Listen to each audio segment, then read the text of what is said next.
நம்ம நாட்டில் வந்து சுதந்திர தினம் அதுவும் நம்ம கொண்டாடுறோம். அதே நேரத்தில் வந்து குடியரசு தினம் அதுவும் நம்ம கொண்டாடுறோம். அதை ஏன் இந்த ஒரே நாளாக நம்ம கொண்டாடிடலாமே? ஏன் தனித்தனியாக கொண்டாடிக்கிட்டு இருக்காங்க? சுதந்திரம் கிடைச்சது சுதந்திரம் கிடைச்ச நாள் வந்து சுதந்திர தினம் கொண்டாடுறோம். சரி. குடியரசு நாள் வந்து குடியரசு தினம் கொண்டாடுறோம். என்ன சுதந்திர தினம் குடியரசு தினம் போய் முட்டாய் தான் வாங்கி தின்றுருக்கீங்க எல்லாரும். நான் முட்டாயெல்லாம் குடியரசு தினம் அதாவது சுதந்திர தினம் 1947 ஆகஸ்ட் 15. அப்போ தானே நம்ம சுதந்திரம் வாங்கினோம். சரி, அந்த சுதந்திர தினத்து அன்னைக்கு கொடி எப்படி ஏற்றுவாங்க? கீழே இருந்து மேலே ஏற்றுவாங்க.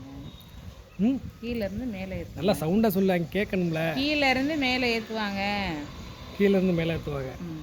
இப்போ குடியரசு தினத்து அன்னைக்கு மேலே தான் வச்சுருப்பாங்க. சரி, இதை தான் கரெக்டாக சொல்லியிருக்கேன். சரி, சுதந்திர தினத்து அன்னைக்கு கொடி யார் ஏற்றுவா? சுதந்திர தினம் அன்னைக்குன்னு யார் ஏற்றுவா? பிரதமர் தான் ஏற்றுவார். சரி, குடியரசு தினத்து அன்னைக்கு குடியரசுத் தலைவர். சரி, கரெக்டாக சொல்லியிருக்கேன். சரி, நம்ம கீழே இருந்து எதுக்கு நம்ம மேலே ஏற்றுறோம் சுதந்திர தினத்து அன்னைக்கு கொடியை? எனக்கு இவ்வளோ தான் தெரியும்.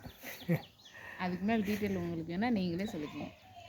அதாவது என்ன அப்படின்னா, நம்ம சுதந்திர தினம் நம்ம வந்து 1947 ஆகஸ்ட் 15 சுதந்திரம் வாங்கிட்டோம்.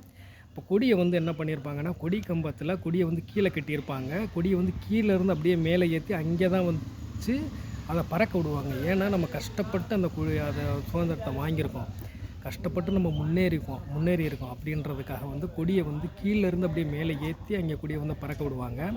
ஆனால் குடியரசு நாள் அன்னைக்கு வந்து பார்த்திங்கன்னா கொடி வந்து மேலேயே தான் இருக்கும், மேலேயே இருக்கும். அதை அப்படியே வந்து விரிச்சு விடுவாங்க. ஏன் அப்படின்னா, நம்ம மறுபடியும் வந்து கீழே இறங்கக்கூடாது, நமக்கான வந்து ஒரு சுதந்திரம் கிடச்சிருச்சு, நம்மளுக்கான சட்டம் கிடச்சிருச்சு அப்படின்றதுக்காக வந்து குடியரசு நாள் அன்று வந்து பார்த்திங்கன்னா கொடி வந்து மேலேயே தான் இருக்கும். அதை அப்படியே வந்து என்ன பண்ணுவாங்கன்னா விரிச்சு விடுவாங்க.